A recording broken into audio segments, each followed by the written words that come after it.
Assalamualaikum warahmatullahi wabarakatuh.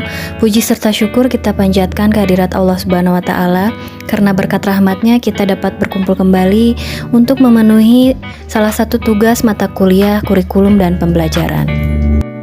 Sebelum itu, kita akan mereview kembali apa itu kurikulum. Kurikulum merupakan seperangkat peraturan yang berisi tujuan, isi, dan bahan pelajaran sebagai pedoman penyelenggaraan kegiatan pembelajaran. Adanya kurikulum bertujuan untuk mencapai pendidikan yang lebih berkualitas. Di Indonesia sendiri, sudah beberapa kali mengalami pergantian kurikulum yang dimulai sejak tahun 1947. Dan kali ini, kelompok kami akan membahas mengenai kurikulum 2013 dan kurikulum Merdeka. Untuk kurikulum 2013 akan disampaikan oleh Teh Agita. Assalamualaikum warahmatullahi wabarakatuh. Baik, nama saya Agita Yuniar dan saya akan memaparkan mengenai kurikulum 2013. Kurikulum 2013 itu merupakan pengembangan dari kurikulum berbasis kompetensi 2004 dan KTSP 2006 yang mencakup kompetensi sikap, pengetahuan, dan keterampilan secara terpadu. Dalam rentang waktu dari 2006 ke 2013 itu, perubahan masyarakat terjadi sangat pesat yang dikarenakan karena adanya perkembangan dari ilmu dan juga teknologi. Jadi semua pihak itu mulai memandang bahwa perlu diadakannya perubahan kurikulum pendidikan Indonesia. Rasional kurikulum 2013 itu diantaranya karena adanya tantangan dari baik internal maupun juga eksternal. Tantangan internal antara lain terkait dengan kondisi pendidikan yang dikaitkan dengan tuntutan pendidikan yang mengacu kepada 8 standar nasional pendidikan yang meliputi standar pengelolaan, standar biaya, standar sarana dan prasarana, kemudian ada standar pendidik dan tenaga kependidikan, standar isi, standar proses, standar penilaian, dan standar kompetensi lulusan. Tantangan internal yang selanjutnya adalah perkembangan penduduk Indonesia dilihat dari pertumbuhan penduduk usia produktif. Ini berarti bahwa pada tahun 2020 sampai tahun 2035 itu sumber daya manusia di Indonesia itu akan sangat berlimpah dan harus memiliki kompetensi dan keterampilan untuk menjadi modal pembangunan. Kemudian untuk tantangan eksternalnya, yang pertama yaitu dunia pendidikan dihadapkan dengan adanya globalisasi. Adanya juga masalah hidup yang merupakan tantangan masa depan. Kemudian kemajuan teknologi informasi, ada juga ekonomi berbasis pengetahuan, kemudian kebangkitan industri kreatif dan juga kebudayaan, adanya pergeseran kekuatan global, dan juga adanya materi dari TIMSS dan juga PISA. Kemudian kompetensi yang diperlukan di masa depan. Nah, ini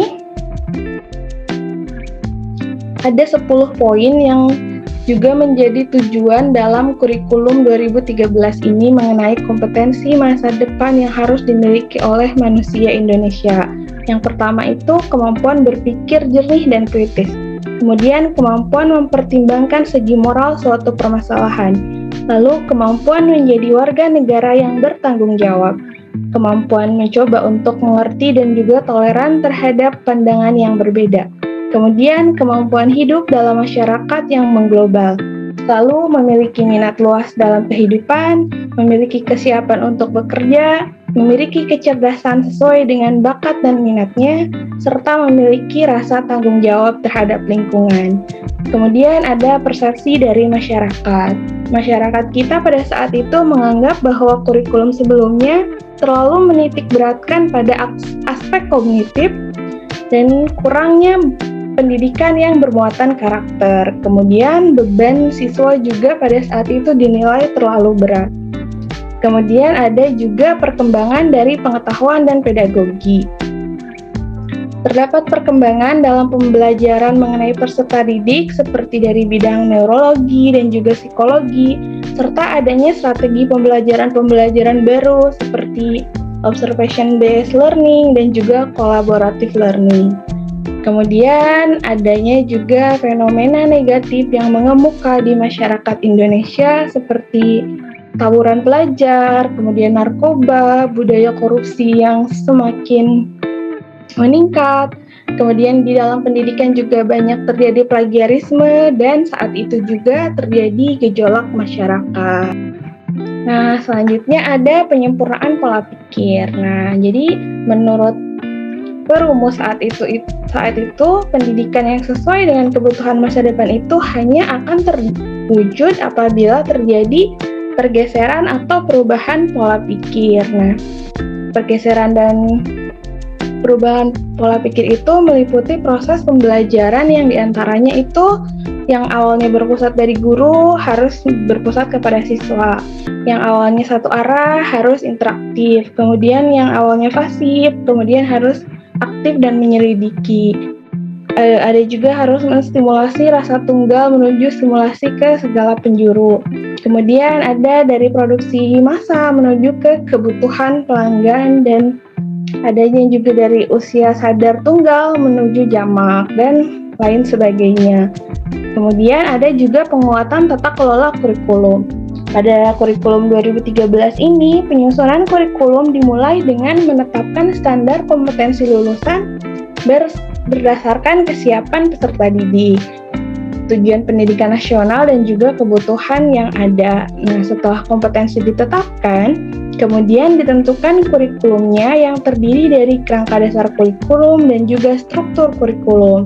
Kemudian satuan pendidikan atau guru tidak diberikan kewenangan menyusun silabus, tetapi disusun pada tingkat nasional oleh penyusun kurikulum.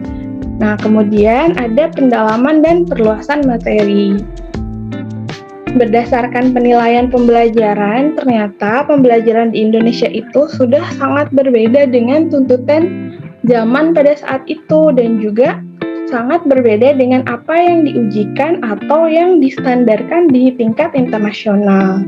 Maka dari itu, ini dianggap perlu dilakukan langkah penguatan materi dengan mengevaluasi ulang ruang lingkup materi yang terdapat di dalam kurikulum sebelumnya dengan cara menghilangkan beberapa materi yang tidak relevan atau sudah tidak esensial bagi peserta didik dan tetap mempertahankan materi yang sesuai dengan kebutuhan peserta didik serta menambah materi yang dianggap penting yang dijadikan perbandingan di internasional. Perubahan dan perbedaan dari kurikulum sebelumnya. Yang pertama itu ada perubahan pada kompetensi lulusan, konstruksi holistik didukung oleh semua materi atau mata pelajaran, terintegrasi secara vertikal maupun horizontal. Jadi terintegrasi mulai dari pendidikan tingkat bawah sampai pendidikan tingkat atas.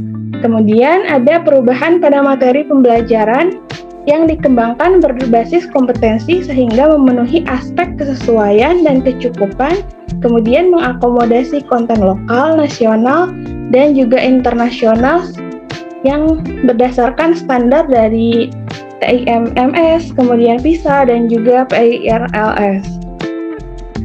Kemudian ada perubahan pada proses pembelajaran yang mencakup, yaitu yang pertama berorientasi pada karakteristik kompetensi yang diantaranya adalah sikap dengan mengadopsi dari teorinya Krauthold, yaitu menerima, menjalankan, menghargai, menghayati, dan juga mengamalkan. Kemudian bagian keterampilan dari teorinya Dyers, mengamati, menanya, mencoba, menalar, menyajikan, dan juga mencipta. Kemudian dari bidang pengetahuan, mengadopsi teorinya Bloom dan juga Anderson, yaitu mengetahui, memahami, menerapkan, menganalisis, mengevaluasi, dan mencipta.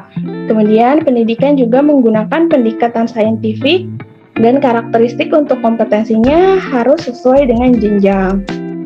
Selanjutnya ada pembelajaran menggunakan discovery learning dan juga project based learning. Nah, yang selanjutnya ada perubahan pada penilaian yang mencakup berbasis tes dan juga non-tes, menilai proses dan juga output dengan menggunakan authentic assessment. Kemudian rapor pada penilaian siswa itu dibuat secara kuantitatif dan juga ditambahkan dengan deskripsi kualitatif tentang sikap dan keterampilan kecukupan. Nah, tujuan dari kurikulum 2013 itu dalam hal ini pengembangan kurikulum difokuskan pada pembentukan kompetensi dan juga karakter peserta didik berupa paduan pengetahuan, keterampilan, dan juga sikap yang dapat didemonstrasikan peserta didik sebagai wujud pemahaman terhadap konsep yang dipelajarinya secara konseptual. Tujuan-tujuan ini terumus dalam 10 butir kompetensi yang diperlukan di masa depan yang tadi telah disebutkan pada bagian rasional. Kemudian ada karakteristik kurikulum 2013. Yang pertama yaitu mengembangkan keseimbangan antara pengembangan sikap spiritual dan juga sosial, kemudian rasa ingin tahu, kreativitas, kerjasama dengan kemampuan intelektual dan psikomotorik. Kemudian ada sekolah itu harus merupakan bagian dari masyarakat yang dapat memberikan pengalaman belajar yang terencana, di mana peserta didik juga dapat menerapkan apa yang dipelajari di sekolah ke masyarakat dan juga memanfaatkan masyarakat sebagai sumber belajar. Lalu mengembangkan sikap, pengetahuan, dan keterampilan serta menerapkannya dalam berbagai situasi baik di sekolah maupun di masyarakat. Lalu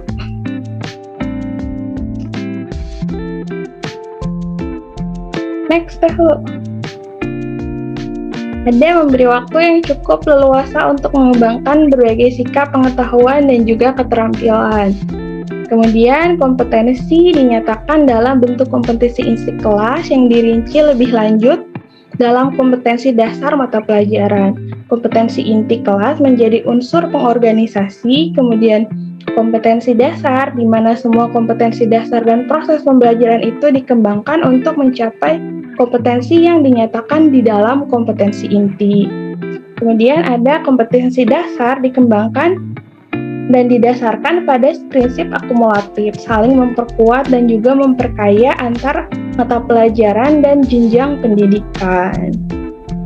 Dengan demikian dapat disimpulkan bahwa karakteristik dari kurikulum 2013 ini lebih menekankan pada pengembangan sikap, pengetahuan, dan juga keterampilan peserta didik, serta menerapkannya dalam berbagai situasi baik di sekolah maupun di masyarakat sehingga dapat menciptakan sumber daya manusia yang dapat menghadapi persoalan-persoalan yang menimpa bangsa dan negara ini. Sekian pemaparan dari saya, selanjutnya akan dilanjutkan oleh namun saya kembalikan dulu kepada moderator Teh Lulu. Silakan Teh Lulu. Terima kasih kepada Teh Agita atas pemaparannya. Untuk selanjutnya ada evaluasi kurikulum 2013 akan disampaikan oleh Teh Resi. Baik, terima kasih Teh Lulu. Evaluasi. Yang pertama ada dibutuhkan kurikulum yang sederhana. Dari hasil evaluasi ditentukan bahwa beban pelajaran yang harus siswa tanggung terlalu banyak. Lebih lanjut, adanya kekeliruan pemahaman guru tentang konsep mastery learning. Kebanyakan guru masih beranggapan bahwa mastery learning adalah menuntaskan seluruh materi pembelajaran, sehingga malah mengesampingkan pemahaman siswa. Sementara yang diharapkan kurikulum 2013 adalah ketuntasan pemahaman siswa. Akibatnya, peserta didik dan orang tua mengeluh beban pelajaran yang begitu berat. Yang kedua ada dibutuhkan kurikulum yang mudah diimplementasikan. Pada umumnya, guru di Indonesia masih berkonsentrasi pada penyiapan dokumen yang bersifat administratif. Bahkan ditentukan bahwa kebanyakan guru tidak termotivasi untuk membuat RPP, karena bagi mereka aksi di kelas lebih penting daripada pembuatan naskah berlembar-lembar yang rumit dan kompleks. Guru belum berhasil membuat RPP yang menarik dan inspiratif seperti yang diharapkan karena bagian-bagian RPP yang terlalu kompleks, sehingga menguras tenaga guru untuk hanya berfokus pada urusan administrasi RPP. RPP adalah rencana kegiatan pembelajaran untuk satu pertemuan atau lebih yang dikembangkan dari silabus sebagai panduan untuk mencapai kompetensi dasar. Lebih lanjut lagi, guru harus membuat RPP secara menarik, inspiratif, dan menyenangkan, sehingga menimbulkan tantangan dan kreativitas siswa. Namun sayangnya oleh karena itu dibutuhkan upaya agar guru dan satuan pendidik dapat lebih leluasa dalam mengajar secara efektif dan inovatif. Yang ketiga, dibutuhkan kurikulum yang desentralis dan fleksibel. Kurikulum yang diharapkan dapat memberikan kebebasan bagi sekolah untuk dapat menyesuaikan tujuan pembelajaran terhadap kebutuhan di sekitar daerah tempat siswa belajar, dan adanya keleluasaan di sekolah untuk mengadaptasi pola keberagaman tujuan dan hasil akhir dari pembelajaran. Hal ini dikarenakan pemerintah telah memberikan paket komplit silabus yang telah selesai untuk guru adopsi di sekolah. Hal ini juga dikarenakan tidak semua sekolah dapat menerapkan silabus yang sama antara satu dengan yang lainnya. Mungkin pada satu sekolah dapat menerapkan silabus yang dibuat oleh pemerintah, namun belum tentu bagi sekolah lain, karena konteks sekolah di desa tidak sama dengan konteks sekolah di kota. Demikian pula konteks sekolah swasta tidak akan sama dengan konteks negeri. Oleh karenanya, penyederhanaan kurikulum diharapkan memberikan fleksibilitas kepada sekolah untuk dapat mengembangkan silabus dari kerangka kurikulum yang telah ditetapkan. Baik, terima kasih atas pemaparan dari Teresi. Untuk selanjutnya mengenai kurikulum merdeka. Kurikulum merdeka merupakan kurikulum dengan pembelajaran intrakurikuler yang beragam di mana konten akan lebih optimal agar peserta didik memiliki cukup waktu untuk mendalami konsep dan menguatkan kompetensi. Jadi, kurikulum ini dimaksudkan untuk mengasah minat serta bakat anak sejak dini dengan fokus pada materi esensial, pengembangan karakter dan kompetensi siswa. Hasil program for International Student Assessment menunjukkan bahwa 70% siswa usia 15 tahun berada di bawah kompetensi minimum dalam memahami bacaan sederhana atau menerapkan konsep matematika dasar. Studi tersebut memperlihatkan adanya kesenjangan besar antar wilayah dan antar kelompok sosial ekonomi. Dalam hal kualitas belajar, hal ini juga diperparah dengan adanya pandemi COVID-19. Untuk mengatasi hal tersebut, Kemendikbudristek melakukan penyederhanaan kurikulum dalam kondisi khusus, yaitu kurikulum darurat. Selanjutnya, kurikulum merdeka juga tidak langsung diterapkan di semua satuan pendidikan, jadi masih bertahap. Dimulai tahun 2021 masih diterapkan hanya di sekolah penggerak. Kemudian tahun 2022 kurikulum ini juga masih belum menjadi kewajiban, masih menjadi salah satu opsional yang bisa dipilih oleh satuan pendidikan. Jadi dalam pemulihan pembelajaran, sekolah diberikan kebebasan untuk menentukan kurikulum yang akan dipilih. Misalnya masih menggunakan kurikulum 2013 ataupun kurikulum darurat atau bahkan kurikulum merdeka. Dan pada puncaknya tahun 2024 setelah adanya evaluasi, maka pemerintah baru akan menentukan kebijakan resmi kurikulum apa yang akan dipakai di Indonesia. Selanjutnya, tujuan kurikulum merdeka. Yang pertama, menciptakan pendidikan yang menyenangkan bagi peserta didik dan guru. Kurikulum ini menekankan pendidikan Indonesia pada pengembangan aspek keterampilan dan karakter sesuai dengan nilai-nilai bangsa Indonesia. Yang kedua, mengejar ketertinggalan pembelajaran yang tentunya disebabkan oleh pandemi COVID-19. Yang ketiga, mengembangkan potensi peserta didik. Kurikulum ini dibuat sederhana dan fleksibel sehingga pembelajaran akan lebih mendalam. Selain itu, kurikulum merdeka juga berfokus pada materi esensial dan pengembangan kompetensi peserta didik pada fasenya. Proyek pembuatan profil belajar Pancasila merupakan proyek yang memberikan kesempatan kepada peserta didik untuk mengeksplor ilmu pengetahuan yang di dalamnya ada beriman, bertakwa kepada Tuhan Yang Maha Esa dan berakhlak mulia, berkebinekaan global, bergotong royong, kreatif, bernalar kritis, dan mandiri. Melalui proyek ini, peserta didik memiliki kesempatan untuk mempelajari secara mendalam tema-tema atau isu penting seperti gaya hidup berkelanjutan, toleransi, kesehatan mental, budaya, wirausaha, teknologi, dan kehidupan berdemokrasi. Selanjutnya, karakteristik kurikulum merdeka. Yang pertama, pembelajaran berbasis proyek yang bertujuan untuk mengembangkan soft skills dan karakter sesuai profil belajar Pancasila. Yang kedua, berfokus pada materi esensial, sehingga tersedia waktu yang cukup untuk pembelajaran yang mendalam bagi kompetensi dasar seperti literasi dan numerasi.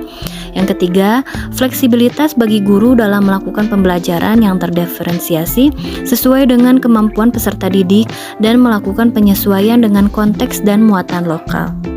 Nah, selanjutnya ada prinsip dan pembelajaran dalam kurikulum merdeka akan disampaikan oleh Teh Resi. Baik, terima kasih Teh Lulu.